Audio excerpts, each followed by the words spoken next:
Continuing on our discussion of boiler operation from the previous module, we'll now look at various aspects of boiler control. This will include an examination of that very important feature of boiler operation, boiler water control and conditioning. We'll also discuss environmental factors and control of boiler emissions and effluents. But first, let's take a look at the control devices that permit the operator to run the boiler as efficiently as possible while responding to changes in load demand. We have already studied monitoring equipment, both the traditional control panel and the modern operator's console. In either case, the operator is able to stop and start equipment and make adjustments remotely, that is, from his central operating position. The operator can also manually adjust all of the major operating parameters, such as fuel input, combustion air, feed water flow, steam temperature, and so on. Of course, it's almost impossible to simultaneously control all of the many variables manually. Indeed, it is essential that the major operating variables be controlled automatically. Modern automatic control systems have been developed to a high degree of precision and can provide excellent results in maintaining a high level of efficiency, reliability, and safety. This schematic shows the essential components of a control loop. They are the sensor, transmitter, controller, and actuator. The sensor measures the operating parameter that is being controlled, such as pressure, temperature, flow, or level. This information is then fed into the transmitter, which prepares the signal for transfer to the controller. Older installations still use compressed air as the signal medium.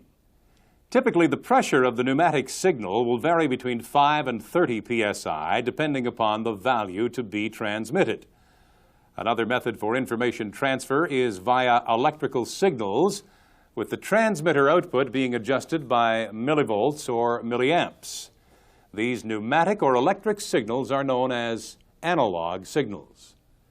In modern installations, a transmitter produces digital signals for transfer to the computer or central processing unit in the control room. The digital signals have the advantage of being faster and being able to transmit a higher volume of information. Another advantage of the digital control system is its ability to continuously check incoming readings for accuracy and abnormal indications. It does this by comparing multiple readings, computing averages and implied values, so that any obviously incorrect signal is discarded before it can bring about faulty positioning of the auto controls. So returning to our schematic, the sensor signal is fed into the controller, where it is compared with a set point established by the operator. Where any deviation is present, the controller sends an action signal to the actuator to make corrections. The actuator is really the power device in the system, converting small analog or digital signals into mechanical movement. For example, to adjust the fan dampers or to open the feed water control valve. The actuators generally are motivated by compressed air or precisely controlled electric motors and positioners. Even when we're operating the system manually, the actuators are still required to adjust equipment position. In fact, the changeover from automatic to manual control merely allows the operator to provide the driving signal to the actuator and thus enables remote operation. So let's take a look at some typical control circuits. Here we'll simply be looking at the logic of the circuit. The actual control system may be pneumatic, electrical, or digital, but the logic of the operation is the same. Here we see a very basic combustion control scheme for controlling boiler main steam pressure. The actual measured pressure is compared in the master controller with the selected set point. Any deviation causes a correction signal to be sent to the fuel supply actuator and the combustion air actuator. During load changes, the signals are biased so that sufficient combustion air is always available to avoid the potential formation of a rich, explosive mixture in the furnace. For example, during a load increase, the airflow is increased before fuel is increased. The reverse applies during a load decrease. Either of the actuators can be switched from automatic to manual operation if required. An additional control allows the operator to set the desired fuel-air ratio. Experience proves that more excess air is required at low loads to maintain stable combustion.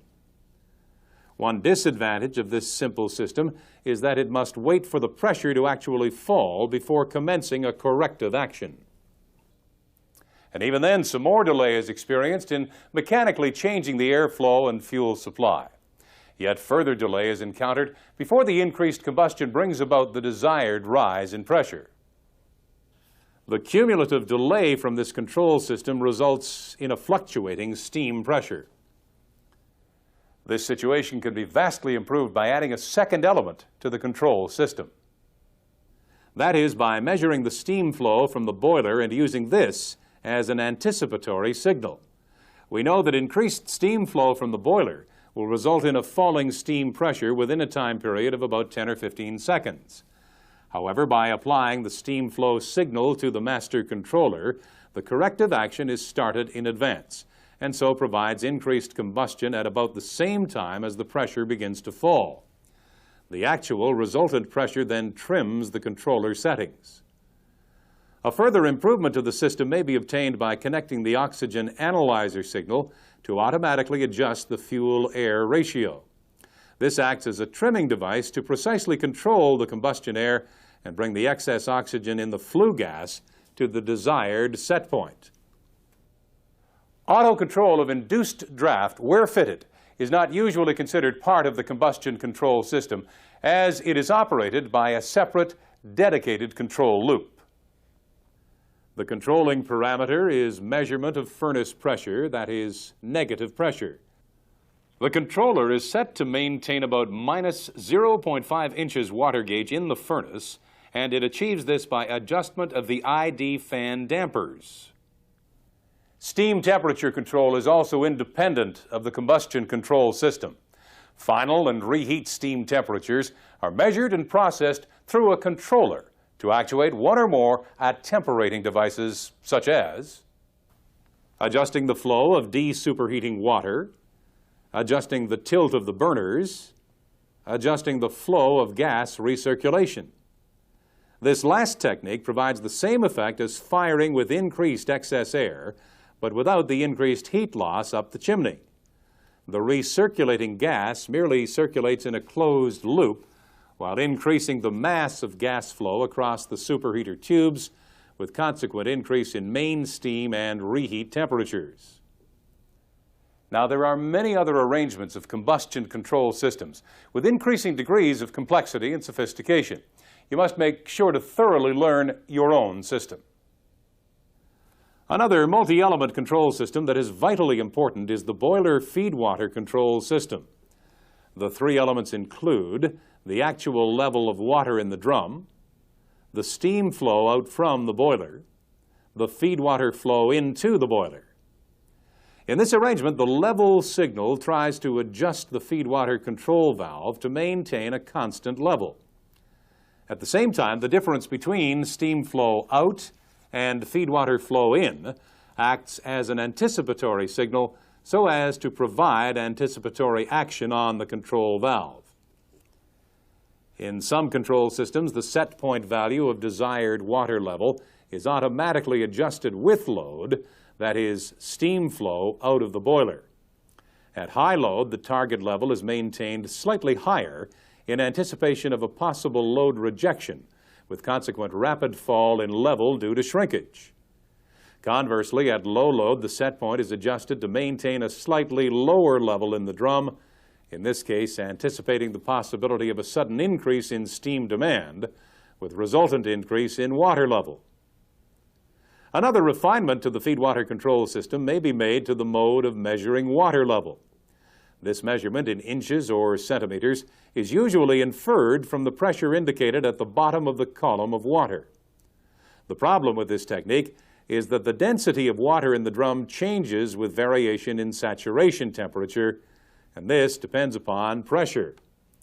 In order to improve accuracy, the drum level measurement is corrected for pressure variation by adding a pressure signal to the computation. Yet further refinements may be made to the water level control system, such as steam temperature compensation to provide more accurate measurement of steam flow, compensation for blowdown and soot-blowing steam flow when comparing output steam flow to input feedwater flow. You must make sure to thoroughly learn the automatic control systems installed on your boilers. One very important feature of any control system is that it must provide smooth transfer from automatic to manual operation and vice versa. In most systems, this is achieved by making the alternative selection continuously follow the actual output signals to the actuators. In this case, any switching from automatic to manual, for example, will keep the actuator in the same position till further change is made. Our discussion here of automatic boiler controls has centered around modulating control systems, which continuously adjust fuel, air, feed water, etc., to maintain the desired operating parameters. The actual on-off actions for placing burners in service and monitoring for safe combustion conditions are carried out by the burner management system, as discussed in the previous module. Well, at this point, it's time for us to take a break. We'll come back and talk about boiler water control and conditioning. For now, please switch off the tape and thoroughly review this material in your workbook.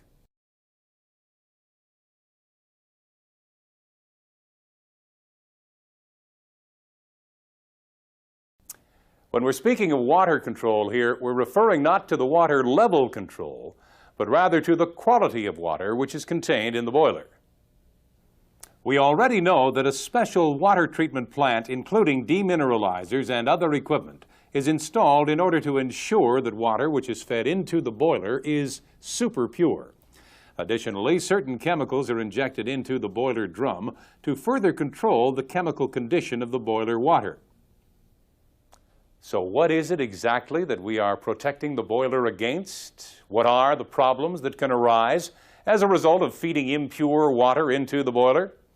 Well, the principal problems arising from poor water conditioning are the formation of scale and deposits inside boiler tubes, the carryover of water with the steam, internal corrosion causing wastage of boiler tubes.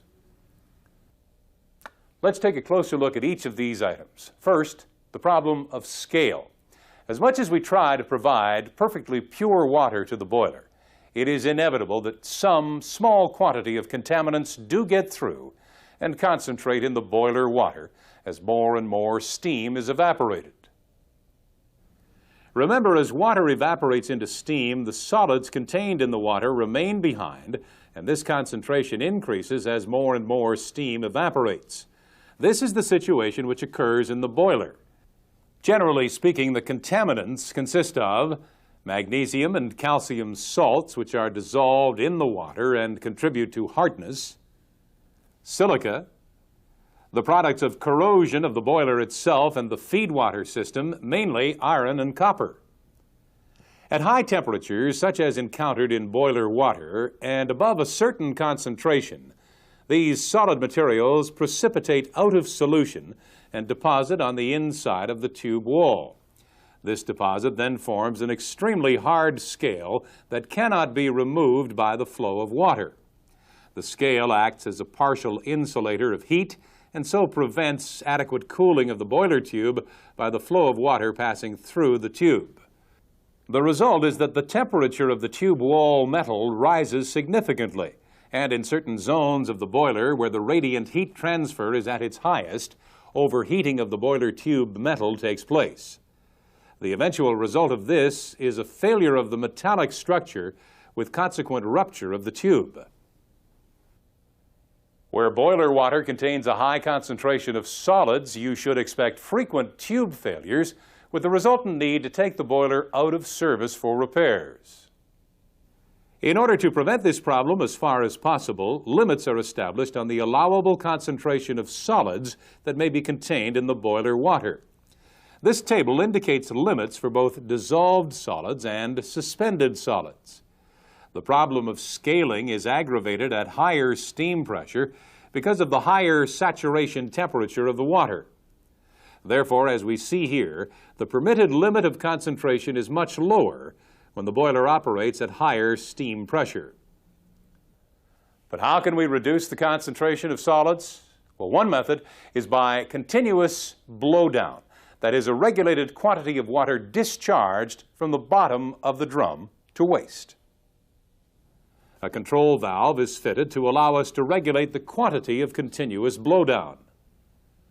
But how can this reduce the concentration of solids in the boiler water? Well, remember, the blowdown water may contain 500 parts per million of solids, and this is replaced by boiler feed water, which contains perhaps 5 ppm. The result then is dilution, with the consequent reduction in total solids concentration.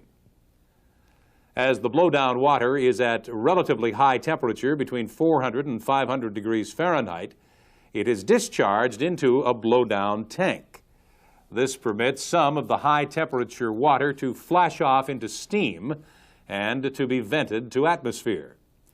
The remaining water is then discharged to waste. Of course, there are some losses involved in discharging blowdown to waste. First, there is the loss of heat contained in the water, and secondly, the loss of water itself with consequent increase in makeup requirements. Actually, the best way of keeping the solids content of boiler water at a low level is by maintaining control over boiler feed water and its makeup. The actual limits established for boiler feed water contaminants depend upon the particular boiler operating pressure and temperature and operating regime. However, we would typically expect to find the following analysis of boiler feed water and makeup. These concentrations are given in parts per million ppm. Total dissolved solids are less than 5 ppm. Silica is below 0.15 ppm. Alkalinity is 2 ppm or less. Hardness, as calcium carbonate, is at 2 ppm or less. Feed water may also contain some products of corrosion from the condensate and feed water system. This usually consists of particles of iron and copper which are dissolved into the water stream from pipework and heat exchangers. All of this material ends up in the boiler and increases the concentration of solids. The target limit for copper and iron in feed water is usually established at 10 parts per billion or less. We'll be talking more about corrosion later in this module. Even with all of these precautions and controls, there is still a tendency for the concentration of solids to build up in the boiler water. For this reason, an attempt is made to prevent scale formation by injecting a chemical dispersant such as phosphate into the boiler water. This is usually added at the boiler drum, so a high-pressure pump is required. Phosphate has the effect of keeping the magnesium and calcium precipitate in suspension by dispersing the solid particles throughout the water. The result then is that instead of forming a hard scale, the solids remain as a slurry to be discharged from the boiler through the continuous blowdown line. The addition of trisodium or disodium phosphate to the boiler water does have some negative aspects. For one, it adds yet further solids to the water. In addition to this, it will affect the pH value of the water, and this may aggravate corrosion. We'll discuss this later. Another problem associated with high solids content in boiler water is carryover. The effect of the dissolved and suspended solids is to increase foaming on the surface of the water in the drum. This in turn leads to carryover of water with the steam. Carryover may also be caused by fluctuating water level in the drum or a persistent high water level. High alkalinity in the boiler water may also contribute to carryover. The result is that water is carried on through the superheater, possibly depositing solids and forming scale on the inside of the superheater tubes. The water droplets may also pass along with the steam into the turbine. Here, the water and solids material can cause considerable damage when striking the rapidly rotating turbine blades. We've mentioned that silica may be one of the contaminants contained in the boiler water. This has a rather special effect. At the high temperatures encountered with high-pressure operation, the silica actually vaporizes into a gas and passes over with the steam right through the superheater and onto the turbine. As the steam and silica mixture reach the lower pressure stages of the turbine, the temperature decreases and the silica vapor returns to its solid state. This material deposits on the turbine blades in the form of a very hard, glass-like scale. Silica, of course, is the material which we find in sand and is used as the main ingredient in making glass. The silica deposit on turbine blades is just as hard as glass and extremely difficult to remove. The effect on an operating turbine is to change the profile of the blades and severely decrease the efficiency of the turbine, as well as reducing the output. The only cure is to shut down the turbine, remove the rotor, and mechanically clean the blades, usually by erosive blasting with a material such as aluminum oxide. In order to prevent these deposits, it is most important to keep the silica content of the boiler water below a predetermined limit, typically 5 ppm on a 1200 psi boiler. But how can we reduce the silica content if it is higher than this? Well, one way of reducing silica content is to increase the continuous blowdown from the boiler drum. This is not a very efficient procedure because we are wasting heat and water, but it may be the only solution. If possible, a far better method is to eliminate or reduce to a very low level the amount of silica which enters the boiler with the feed water. In order to achieve this condition, we need particularly high-quality water treatment equipment for producing makeup water. We shall be talking about demineralizers and other water treatment equipment in another module in this program. The problem of silica is so serious that in the event that we cannot reduce the silica content in boiler water, it will be necessary to reduce the operating pressure on the boiler and consequently the power output of the unit. So far in this brief review of boiler conditioning, we have looked at the effect of suspended and dissolved solids in boiler water, the need for chemical treatment of boiler makeup water and feed water, the control of boiler water concentration by continuous blowdown, the use of phosphate injection to prevent scale formation, the effect of carryover, which may be due to high solids content and high alkalinity, the effect of silica in boiler water, and the need to maintain concentration below established limits. Now, at this point, it's time for a break, and then we'll come back and look at the causes and ways to prevent corrosion due to boiler water condition. At this time, please switch off the tape and review this material in your workbook.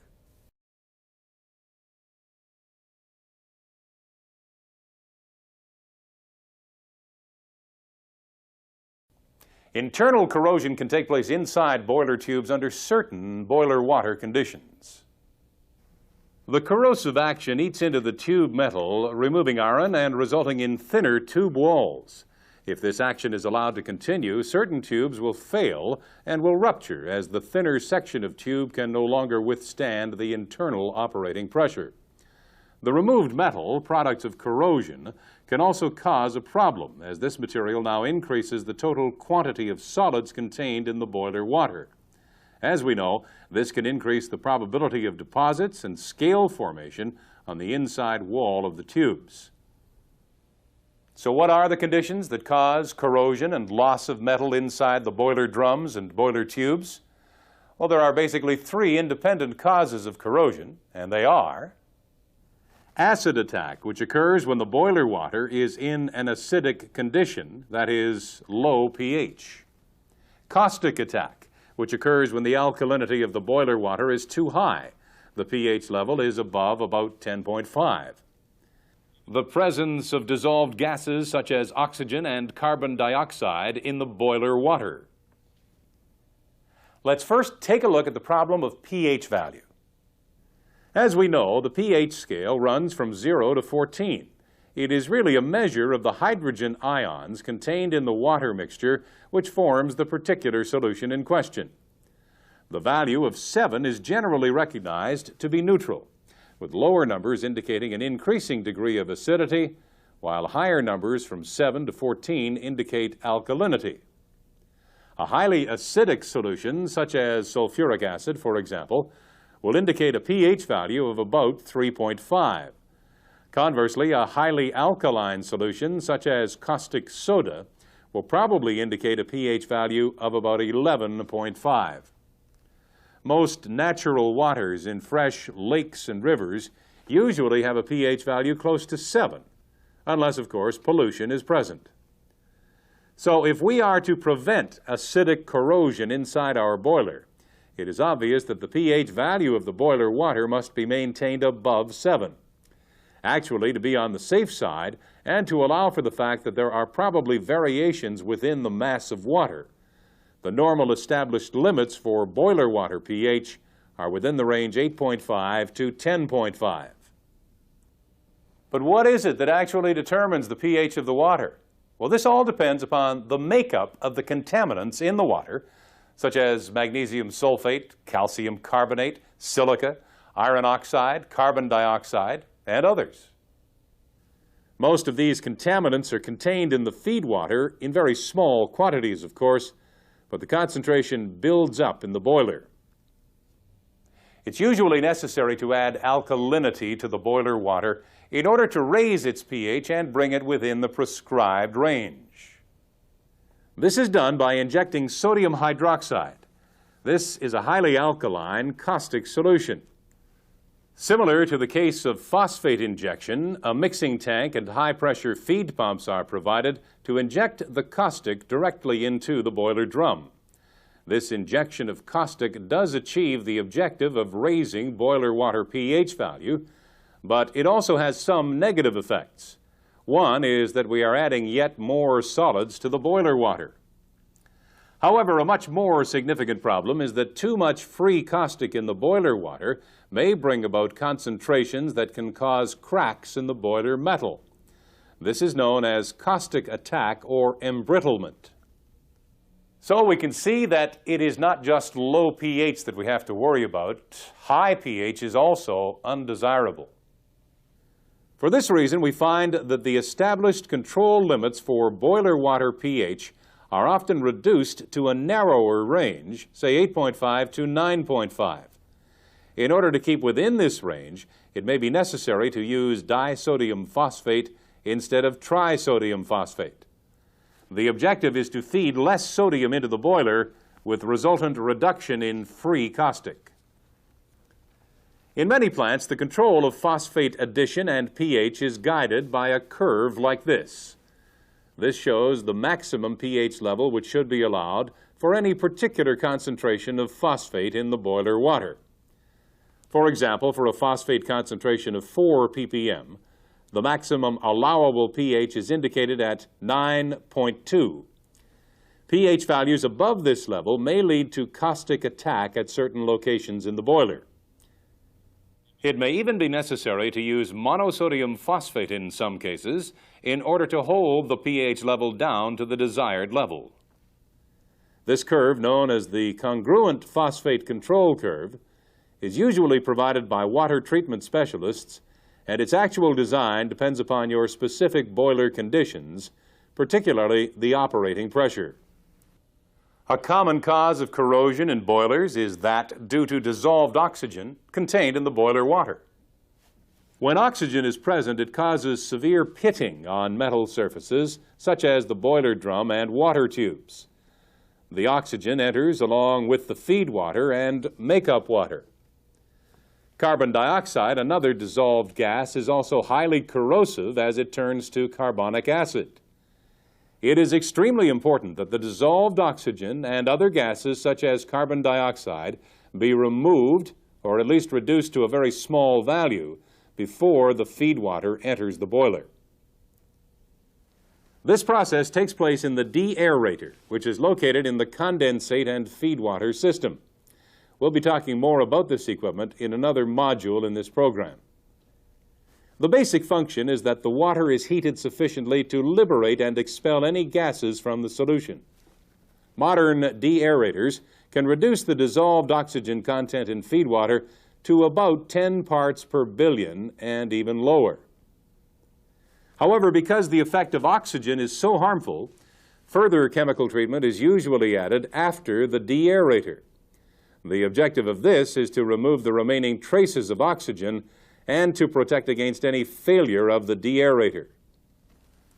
In low-pressure boilers, sodium sulfite may be used, but the preferred oxygen scavenger today, particularly at high operating pressures, is hydrazine.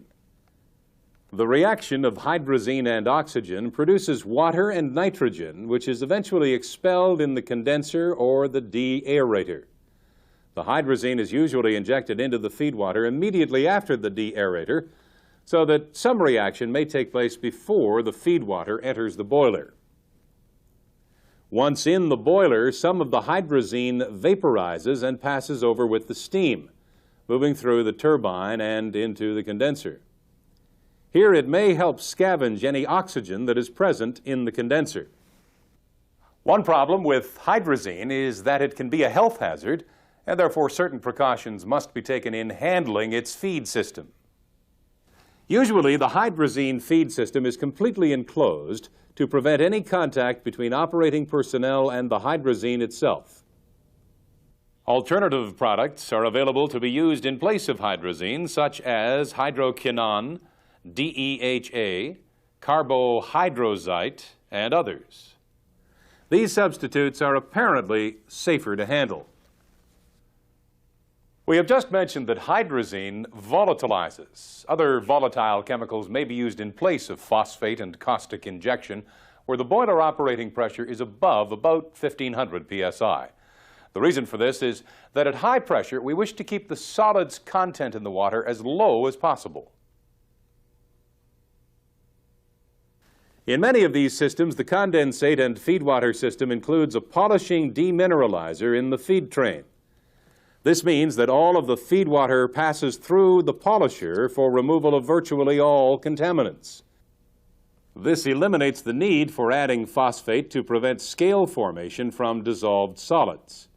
Moreover, we do not want to be adding solids in the form of caustic to our clean boiler water. So how do we, in this case, control pH value of the boiler water? This is where volatile treatment comes in. A chemical such as ammonia, morpholine, or cyclohexylamine is fed continuously into the condensate system, and this passes right through into the boiler. Once in the boiler, the material vaporizes and passes over with the steam through the turbine to be condensed into liquid once again in the condenser. This material circulates through the steam and water cycle, with makeup being added continuously. The effect is to raise the pH value of the water to protect against acidic corrosion in both the pipework and the boiler. Clearly, from our discussion here, we can see that boiler water conditioning is often a compromise, and it does require experienced water treatment specialists to establish the procedures for your particular boiler. Now, this will include the limits to be maintained of various constituents in boiler water, the type of additive chemicals to be used, and the correct mixing concentrations, the frequency and methods for performing analysis on boiler water and feed water, the methods for reporting results of water analysis. Most large power plants are equipped with specialized personnel and lab equipment to perform boiler water analysis and control. In smaller industrial plants, the operator may be required to carry out certain tests with backup from a visiting specialist. In many plants, continuous automatic analysis is performed and displayed on a panel. Of course, in order for the readings to be meaningful, it's essential that the equipment be regularly checked and calibrated. The operator must always be aware of the actual boiler water conditions at any time and how this compares with the established limits of operation. He must also know what action to take in case the conditions move drastically outside the limits. Be sure to check the procedures and established practice for boiler water control in your particular plant. For now, please switch off the tape and review this material in your workbook.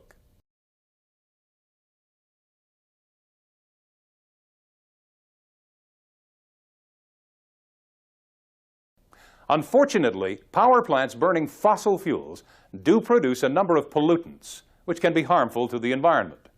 Pollutants from the boiler discharge to the environment in three different forms. Emissions contained in the flue gas discharging from the chimney to atmosphere. Liquid effluents such as wastewater from air heater washing. Solid waste materials such as ash. During the plant design and construction stage, the engineers need to calculate the probable total quantity of pollutant discharge and identify the source of each individual contaminant.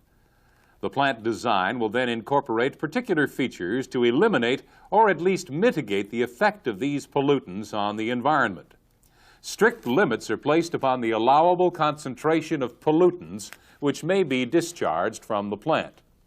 These limits are set by environmental authorities and enforced by government legislation. Compliance with the environmental regulation is essential in order for the plant to retain its operating license. The operating procedures, equipment design, and maintenance are all developed with these regulations in mind. Monitoring of critical discharges from the plant is performed on a continuous basis through the Continuous Emission Monitoring System known as CEMS. Regular reports must be submitted to the environmental authorities, and spot checks and audits are often carried out without prior notice. But what are these pollutants and where do they come from? Well, the source of most pollutants is in the fuel itself, as we'll see in a moment. The troublesome emissions contained in the flue gas include particulate matter, toxic air pollutants, sulfur oxides, that is SOx, nitrogen oxides, that is NOx, carbon dioxide or CO2, carbon monoxide or CO, hydrocarbons, vapor emissions. Let's take a closer look at the effect of each of these pollutants. First, particulate matter. Particulate matter consists mainly of fly ash and possibly particles of carbon. The pollutant is actually solid material, but it is usually considered as an air contaminant because it is part of the flue gas stream and it affects the immediate surrounding atmosphere. The result is irritation to the eyes, reduction of visibility, perhaps an impediment to breathing for certain individuals, and the soiling of clothes, cars, and nearby residences. The particulate matter may include certain toxic compounds which are formed from small quantities of metals contained in the fuel ash, such as lead, chromium, nickel, and others. This problem may be more severe if the boilers are burning municipal refuse and industrial waste. Let's now look at the gaseous components of the flue gas. Sulfur oxides, SO2 and SO3, will be present in the flue gas if the fuel being burned contains sulfur.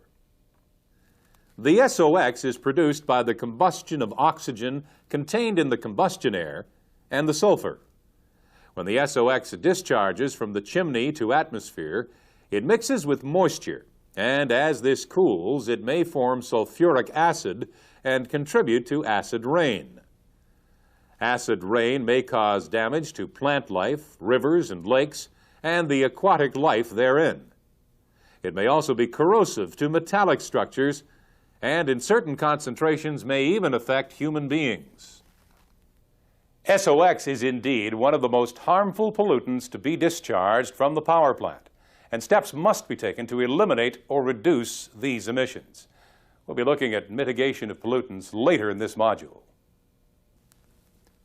NOx includes various nitrogen oxides which are formed during the combustion process by high-temperature reaction between nitrogen and free oxygen. Both of these elements are present in the combustion air, and small quantities may also be contained in the fuel. When discharged to atmosphere, NOx causes irritation to the eyes and throat and may even cause respiratory problems in certain individuals. It is also thought that NOx affects the ozone layer and also contributes to the formation of smog. Another constituent of the flue gas discharging to atmosphere is CO2, carbon dioxide. Actually, CO2 is inert and is not harmful in the atmosphere, but it is thought that the presence of carbon dioxide in the atmosphere may contribute to the global warming trend, the so-called greenhouse effect. At present, there are no emission limits placed on CO2, but conceivably, this may come at some future date. The flue gas may also contain carbon monoxide, CO, if combustion has not been completed in the boiler. Carbon monoxide is extremely poisonous and in high concentrations can quickly cause death in human beings.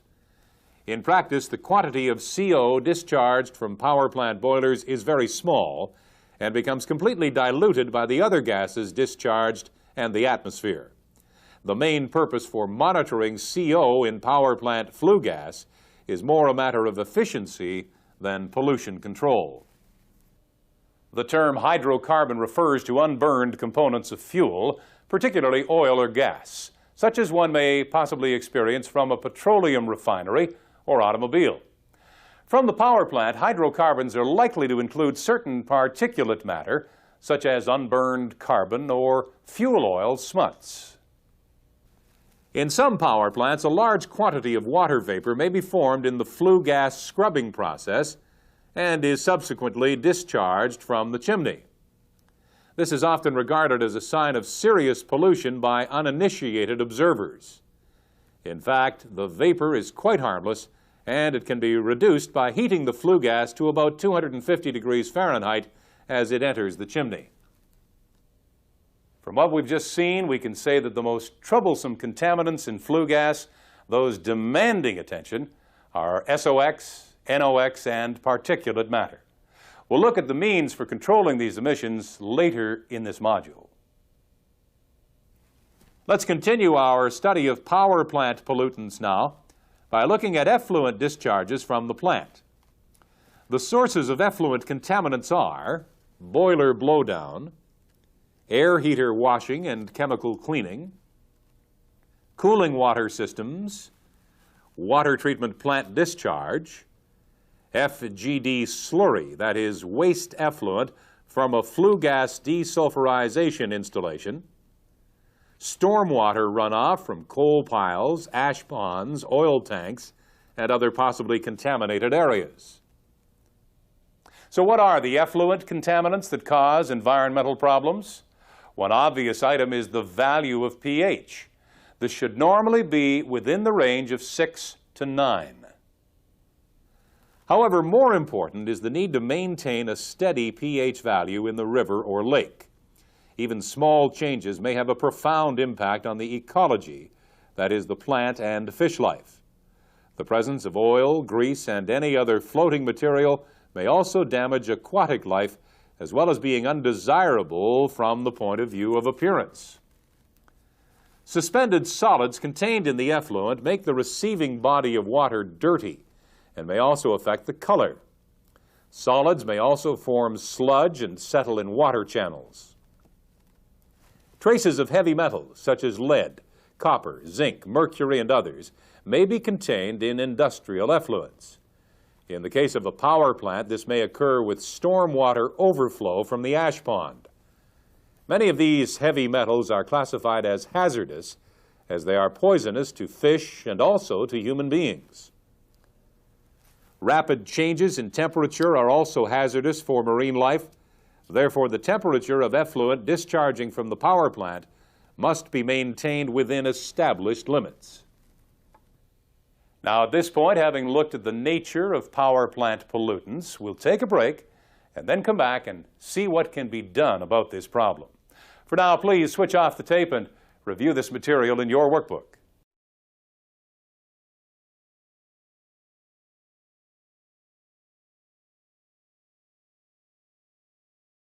Well, let's now look at some of the methods used to control or at least mitigate the effects of power plant pollutants. First, we'll consider flue gas. The actual limits set on flue gas contaminants may vary between different localities, states, and countries. This table shows typical limits set for large modern power plants in North America. The emission of sulfur dioxide must be kept below an average rate of 2.5 pounds for each million BTU burned. In metric units, this is given as 1.075 kilograms per million kilojoules. For NOx emissions, the limit is set at 0.5 pounds per million BTU. The emission of particulates is limited to 0.1 pound per million BTU annual average. Another check on particulates is the measurement of opacity, here limited to 20% as an average. Other units of measurement may be used for flue gas pollutants. For example, in Europe, SO2 limits are set between 400 and 2,000 milligrams of SO2 for each cubic meter of flue gas. This is based on excess oxygen of 6% in flue gas. In operating the power plant, we find that SOx and NOx are usually measured in terms of ppm, that is, parts per million in the flue gas.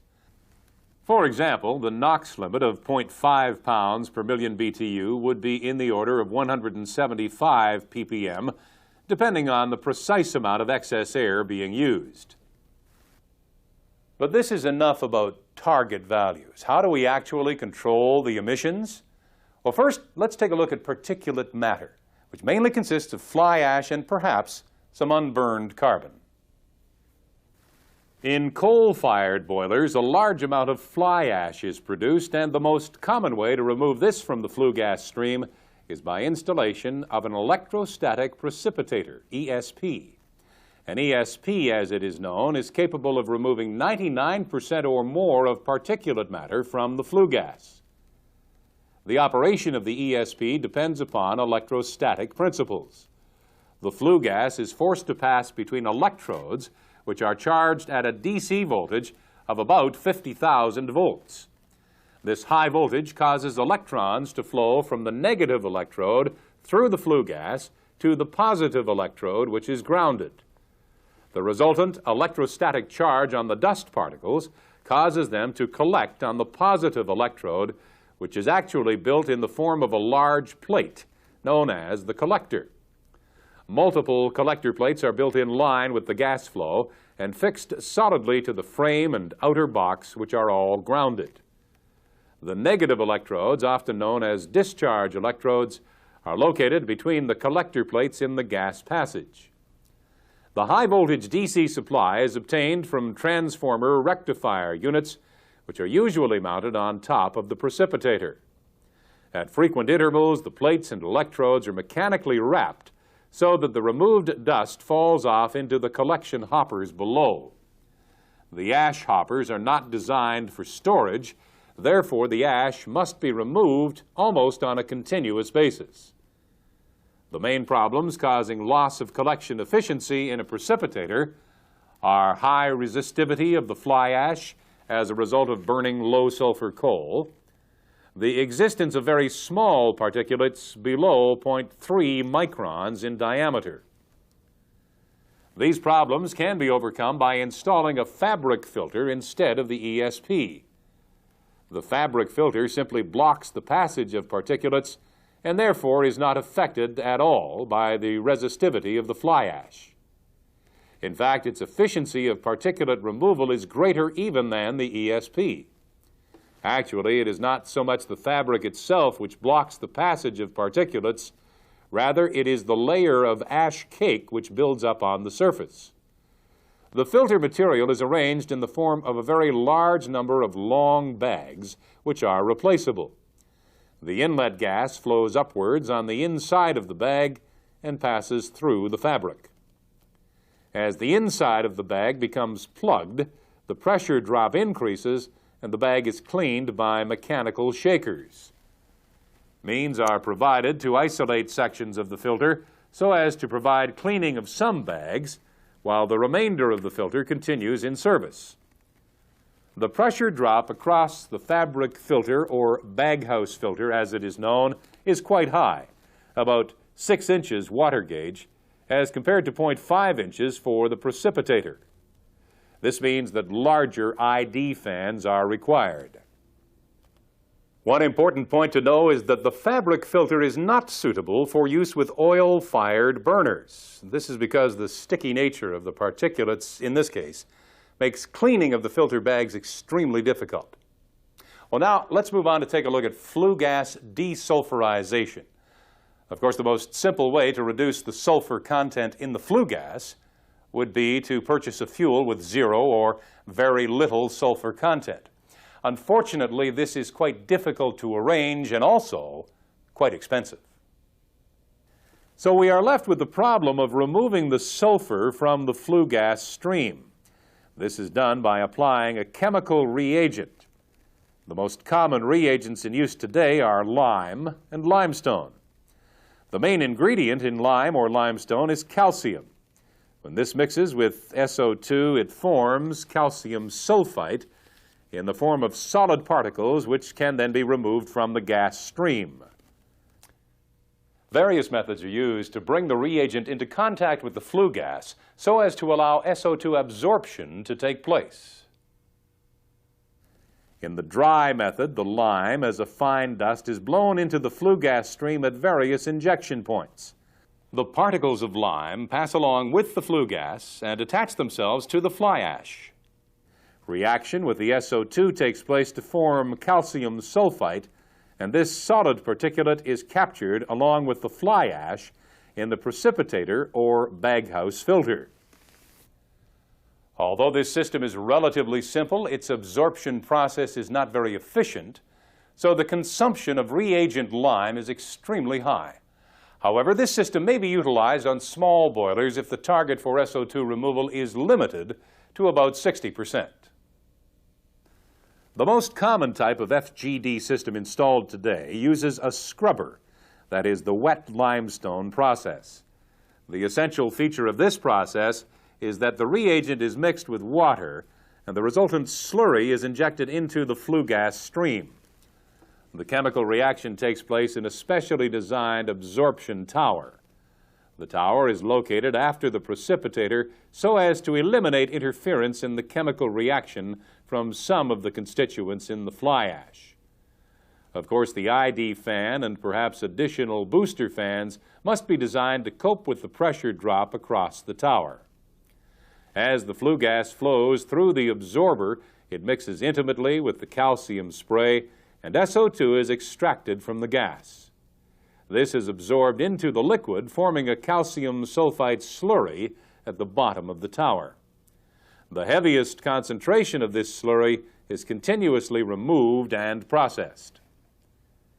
In most systems, this waste slurry is dewatered with the liquid being recycled back to the FGD system. The remaining calcium sulfite sludge is then chemically stabilized and packed into a landfill on site. In many locations, the calcium sulfite sludge is converted into calcium sulfate by oxidation, and this is then used to make gypsum for the production of wallboard that is a common construction material. Clearly, we are only dealing here with the fundamentals of FGD. The subject is demonstrated in much greater detail in some of our other programs, such as environmental protection control. The subject of NOx control is also dealt with in that training program. The reduction of NOx in flue gas is generally achieved by modifying the technique and control of combustion. The main objective of low NOx techniques is to slow down the rate of combustion. This reduces the temperature of the flame, with consequent reduction in the reaction between nitrogen and oxygen to form NOx. One way to achieve this is by reduction of excess air, but as we know, this may result in incomplete combustion. To overcome this, special low NOx burners are installed. These are designed to allow far more precise control over air and fuel distribution to each individual burner. Over-fire air is often added at a higher level in the furnace to help complete combustion from low NOx burners. Another technique is to use gas recirculation, similar to the arrangement for temperature control mentioned earlier. In order for these low NOx techniques to be successful, the boiler instrumentation and control system must be more complex than on earlier boilers. Precision and reliability are vital. Where emission limits are extremely tight, a chemical method is sometimes used to remove NOx from the flue gas. One method is to inject ammonia into the gas stream. When temperature conditions are right, about 1600 degrees Fahrenheit, the ammonia reacts with the NOx to produce water vapor and nitrogen, which passes harmlessly up the chimney. This process is known as selective reduction. Because of the need for high temperatures in order to ensure good reaction, the ammonia injection nozzles must be located in the superheater or reheater zone, an inconvenient location. To overcome this problem, a catalyst reactor may be fitted into the gas stream, usually after the economizer, and this allows the NOx absorption to take place at lower temperatures, say 600 to 750 degrees Fahrenheit, or about 400 degrees Celsius. This system is known as SCR, catalytic reduction. Let's now turn our attention to the cleanup required for liquid effluent. Typical limits set on discharge effluents indicate that suspended solids should be limited to an average value of 30 ppm and 100 ppm maximum. The pH value should be between 6 and 9. Oil and grease must be limited to 20 ppm maximum. The residual chlorine must be kept below 0.2 ppm maximum. In order to comply with these limits, it is necessary to remove offending solid material from the effluent, and this is done usually by clarification and/or filtration. Most of the solid material is removed and must in turn be buried in a certified landfill site. Before the final clean effluent is discharged into the river or lake, the pH will be corrected by the addition of caustic or acid. One particular nasty effluent has been addressed in the regulations, and that is the seepage of rainwater down through coal piles or ash piles. This water, taking with it contaminants, some which may be hazardous, percolates down through the earth. There it may find its way into the natural groundwater, which is often used for drinking by animals and people. Nowadays, it is necessary to install an impervious liner, usually of heavy plastic, below any of these areas, including the ash pond.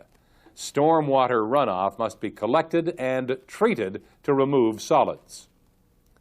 A liner is also required for the landfill area where solid waste is eventually laid to rest. In fact, there are definite rules and regulations which govern the construction and operation of a certified landfill site. Now, in these last two segments, we've endeavored to briefly outline some of the environmental problems that face us in operating a fossil-fired power plant. We've been talking generally, but you must make sure to study your own plant requirements, its specific problems, and the established limits of discharge of pollutants.